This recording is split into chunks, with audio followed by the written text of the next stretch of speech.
Hi friends, இந்த video வந்து நம்ம என்ன பார்க்க போகிறோம் அப்படின்னு கேட்டிங்கன்னா, இப்போ அந்த ரஜினி படத்துலேருந்து வந்து சுந்தர் சி வந்து வெளியேறதுக்கு காரணம் என்ன அப்படின்ட்டு வந்து இப்போ இந்த அஃபீஷியலாக நியூஸ் கிடச்சிருக்குங்க.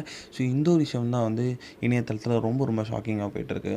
ஸோ இப்போ வந்து சூப்பர் ஸ்டார் ரஜினிகாந்த் மற்றும் கமலஹாசன் இருவரும் வந்து பல வருடங்கள் கழித்து வந்து இணைகிறாங்க. ஸோ ஆனால் வந்து ஒரு 2 பேரும் சேர்ந்து நடிக்கலை. ஸோ கமலஹாசன் ப்ரொடியூசரில், நம்மளோட ரஜினிகாந்த் நடிப்பில். ஸோ தலைவர் 173 திரைப்படத்தில் வந்து ஹீரோவாக வந்து நம்மளோட ரஜினிகாந்தும் சுந்தர் சேர்ந்து இயக்க இருக்கிறத வந்து லேட்டஸ்ட்டாக கொஞ்ச நாளுக்கு முன்னாடி தான் ஒரு அஃபிஷியலான அறிவிப்பு வந்துச்சு.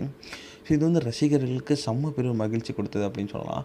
ஸோ சில நாட்களுக்கு மட்டுமே அந்த ஒரு மகிழ்ச்சி நீடிச்சு. ஸோ நேற்று வந்து தலைவர் 173 திரைப்படத்தில் வந்து நான் வந்து விலகிறேன் அப்படின்ட்டு வந்து இயக்குனர் சுந்தர் சி வந்து அறிவிச்சிருந்தார். ஸோ இதற்கான காரணம் என்ன அப்படின்ட்டு வந்து நிறைய ரசிகர்கள் கேட்டும் அவர் வந்து எந்த ஒரு பதிலும் வந்து சொல்லலை.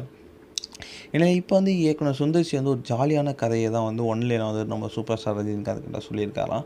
ஆனால் வந்து ரஜினிக்கு வந்து அப்பத்துலேருந்தே வந்து அந்த ஒரு ஒன்லைன் அந்தளவுக்கு வந்து மகிழ்ச்சி இல்லை. ஸோ ஆரம்பத்திலே வந்து இந்த கதை வந்து ரஜினிக்கு பிடித்திருந்தாலுமே வந்து ஒரு மாஸ் எலிமெண்ட்டாக வந்து இருக்கணும் அப்படின்ட்டு வந்து அவர் வந்து விரும்பியிருக்காரு.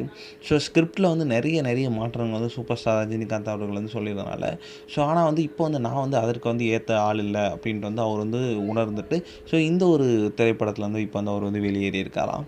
ஆனால் வந்து இப்போ வந்து படக்குழுவினர் வந்து அவரை மீண்டும் வந்து இயக்க சொல்லுங்கள் அப்படின்ட்டு வந்து ஸோ அந்த ஒரு ப்ராசஸில் இருக்காங்களாம். ஸோ மீண்டும் வந்து சுந்தர் சி கிட்ட பேச்சுவார்த்தை நடந்துக்கிட்டு இருக்கு அப்படின்னு நியூஸ் கிடச்சிருக்கு.